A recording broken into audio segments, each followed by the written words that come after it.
Sexual stages जे असतात ते पुरुषांच्या आणि स्त्रियांच्या हे वेगवेगळे असतात। पुरुषांच्या बाबतीत सेक्शुअल सायकल हे 5 ते 10 मिनिटात संपू शकते, पण स्त्रियांच्या बाबतीत मिनिमम 30 ते 40 मिनिटापर्यंत ही सायकल आपली चालू शकते। जिथे घर्षण झाल्याने आनंद घ्यायचा असेल आणि ते घ्यायलाही पाहिजे। गर्भाशयाचा कॅन्सर हे त्यामुळे बऱ्याच प्रमाणात कमी आहे। स्त्रियाही आपली इच्छा एक्सप्रेस करत नाहीत। स्त्रियांनी स्वतःही ह्या सगळे पॉइंटर्स जर तुम्ही लक्षात ठेवलात तर आपल्या कामजीवनाची पूर्ती ही फार चांगल्या पद्धतीने होऊ शकते। नमस्कार, मी डॉक्टर शैलेश उमाटे, मानसोपचार तज्ञ आणि सेक्सॉलॉजिस्ट म्हणून ठाणे शहरात गेली 15 वर्षाच्या वर प्रॅक्टिस करीत आहे। माझं पोस्ट ग्रॅज्युएशन हे KEM hospital Seth GS medical कॉलेजमधून झालेलं आहे आणि सोबतच फेलोशिप इन क्लिनिकल सेक्सॉलॉजी ही फेलोशिप मी MUHS नाशिक इथून केलेली आहे।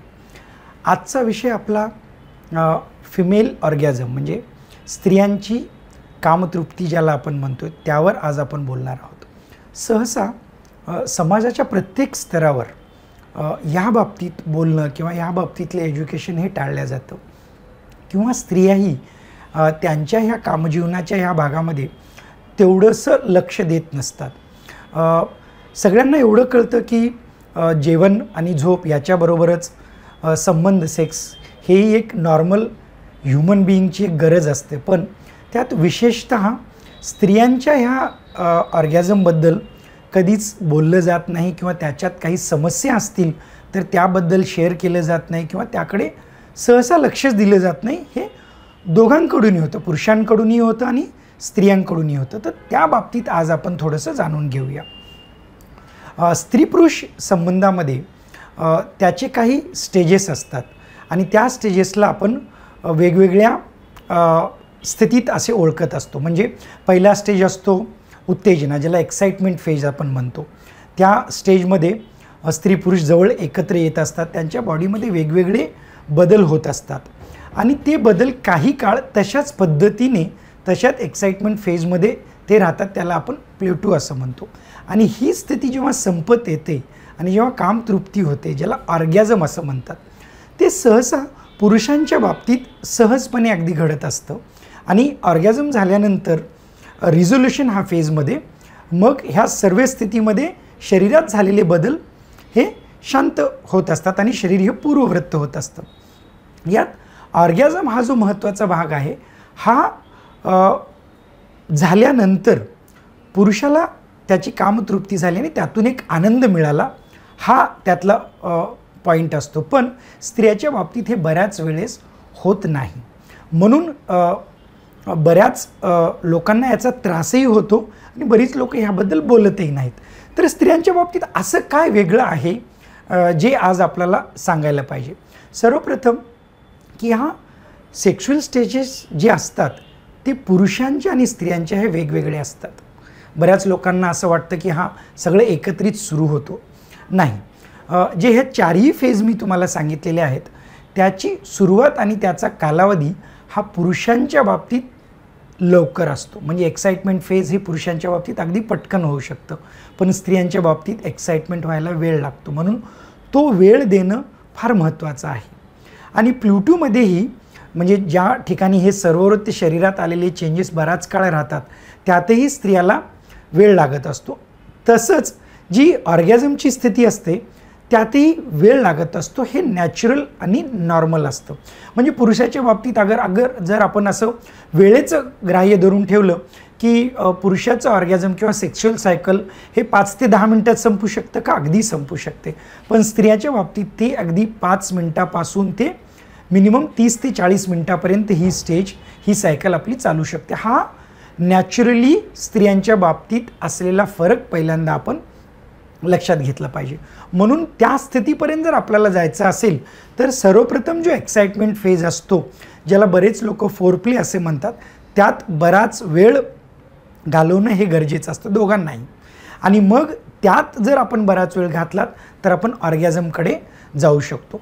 पण बऱ्याच वेळेस काय होतं, पुरुषांनाही स्त्रियाच्या ऑर्गॅझमच्या बाबतीत माहिती नसते आणि स्त्रियांनाही स्वतःलाही याच्या बाबतीत माहिती नसते किंवा माहिती असली तरी बऱ्याच लोकांना मिसकन्सेप्शन असतात। म्हणजे स्त्रियांनी असं काही सुख भोगणं हे चांगलं नसतं, किंवा हे कृत्य वाईट असतं, अशा पद्धतीने बऱ्याच स्त्रिया ह्याच्या बाबतीत पुढाकार होऊन बोलत नाहीत किंवा ह्याच्या बाबतीत सहसा आपल्या पार्टनरशीही बोलत नाहीत. म्हणजे सर्वप्रथम मी सेक्सॉलॉजिस्ट म्हणून सर्वांना नेहमी सांगत असतो की संभोगाच्या बाबतीत, सेक्सच्या बाबतीत तुमच्या आवडीनिवडी जर तुमच्या पार्टनरलाच तुम्ही सांगितलं नाही तर कोणाला सांगणार.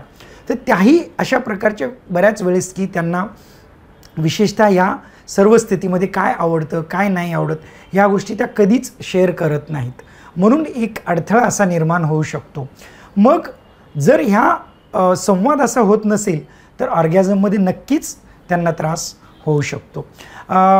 काय असतं की एकतर वेळ हा जास्त लागतो, हा एक पॉईंट आहे. दुसरा पॉईंट आहे की स्त्रियांच्या बाबतीमध्ये जी एक्साइटमेंटच्या ज्या भाग असतात, बऱ्याच लोकांना मोघमपणे माहीत असतं की जी स्पॉट आहे किंवा अजून काही स्पॉट्स असतील जिथे घर्षण झाल्याने किंवा जिथे व्यवस्थितपणे त्या भाग हँडल केल्यामुळे ऑर्गॅझमकडे जाऊ शकतो असं माहिती असतं, कधी वाचलेलं असतं किंवा लोकांना माहितीही नसतं. स्त्रियांच्या बाबतीत सहसा त्यांच्या लिंगामध्ये 2 भाग असतात ज्याच्यामुळे ऑर्गॅझम हे त्यांना व्यवस्थितपणे येऊ शकतो. एक त्याला आपण वजायना किंवा ज्याला योनिमार्ग असं म्हणतो. दुसरं क्लायटोरस नावाचा एक छोटासा भाग वजायनाच्या अगदी टिपला असतो. तो सगळ्या नर्व एंडिंग्सचा एक सेन्सिटिव्ह पार्ट असतो. जसं पुरुषांच्या बाबतीत डेव्हलप होत असताना शिश्नाच्या समोरचा भाग ज्याला ग्लान्स असं म्हणतात, तशाच पद्धतीने हा क्लायटोरस नावाचा पार्ट असतो आणि तिथे नर्व्स म्हणजे सगळे सेन्सेशन तिथे जास्त एकवटलेले असल्यामुळे त्या भागाला घर्षण झाला, स्पर्श झाला तर ऑर्गॅझमची स्थिती ही लवकर येऊ शकते. हे बऱ्याच स्त्रियांना आणि पुरुषांनाही माहीत नसतं, त्यामुळे त्या भागाकडे अगदी दुर्लक्ष असं झालेलं असतं. म्हणून संभोग करत असताना असे बरेच पोझिशन्स आम्ही कपलला सांगत असतो आमच्या थेरपीमध्ये, ज्यामुळे क्लायटोरसचं घर्षण हे जास्त होऊ शकतं आणि ह्या दोन्ही मार्गाने त्यांना ऑर्गॅझम येऊ शकतो. म्हणजे वजायनल स्टिम्युलेशन आणि क्लायटोरल स्टिम्युलेशन. सहसा ह्या दोन्हीतही आपण जर लक्ष दिलं, मग ते क्लायटोरल स्टिम्युलेशन मॅन्युअली असेल, आपल्या पार्टनरनी करत असेल आणि ते लिंगाच्या घर्षणही होत असेल तर ऑर्गॅझमकडे आपण जाऊ शकतो. हा पार्ट बऱ्याच लोकांना माहीत नसतो आणि हा नॅचरली बायोलॉजिकली देवानी दिलेला तिथे तो पार्ट असतो. तर त्यात इथे असं काय वेगळं असतं तर तिथे शरीरातील नर्व्स म्हणजे ज्या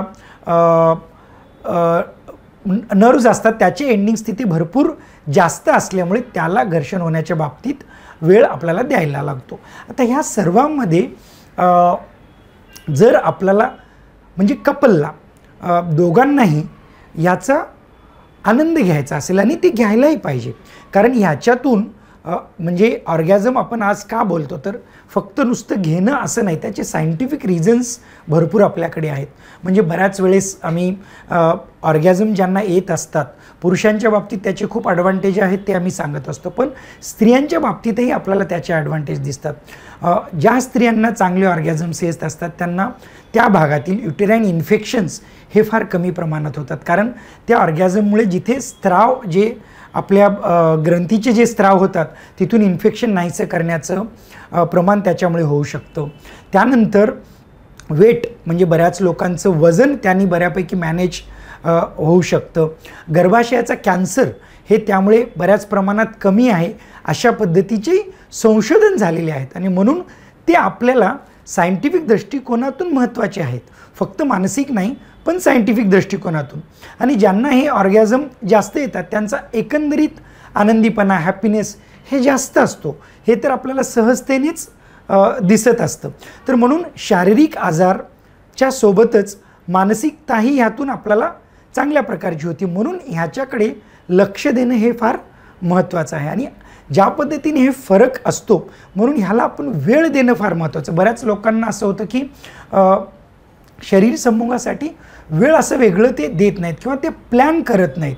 म्हणजे कधीतरी असं वाटलं किंवा पुरुषाची इच्छा झाली तर मग ते कुठेतरी होतं, पण सहसा स्त्रियाही आपली इच्छा एक्सप्रेस करत नाहीत. कधी ते एक्सप्रेस केलात तर ते इनडायरेक्ट पद्धतीने करतात, मग ते पुरुषांना कळत नाही. कधी डायरेक्ट पद्धतीने एक्सप्रेस करायला हरकत नाही आणि त्याच्यासाठी एक वेळ दोघांनी एक ठराविक वेळ असा ठेवणं फार महत्त्वाचं असतं. म्हणून स्त्रियाच्या ऑर्गॅझमसाठी एक ह्या क्रियेसाठी वेळ ठेवणं हे महत्त्वाचं आहे. नंबर 1, त्यांची रिस्पॉन्स सायकल ही थोडी लांब असते बायोलॉजिकली, म्हणून फोरप्लेमध्ये वेळ देणं फार महत्त्वाचं आहे.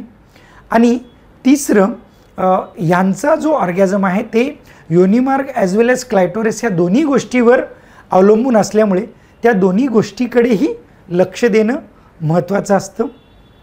तर ह्या गोष्टीसोबतच फोरप्लेमध्ये अजून शरीराच्या बऱ्याच भागाकडे जर तुम्ही लक्ष देत असाल तर त्याचा फायदा हे होत असतो. म्हणून ह्यांच्या बाबतीत, ऑर्गॅझमच्या बाबतीत प्रत्येक कपलनी, स्त्रियांनी स्वतःही ह्या सगळे पॉइंटर्स जर तुम्ही लक्षात ठेवलात तर आपल्या कामजीवनाची पूर्ती ही फार चांगल्या पद्धतीने होऊ शकते. धन्यवाद. एबीपी माझा, उघडा डोळे बघा नीट.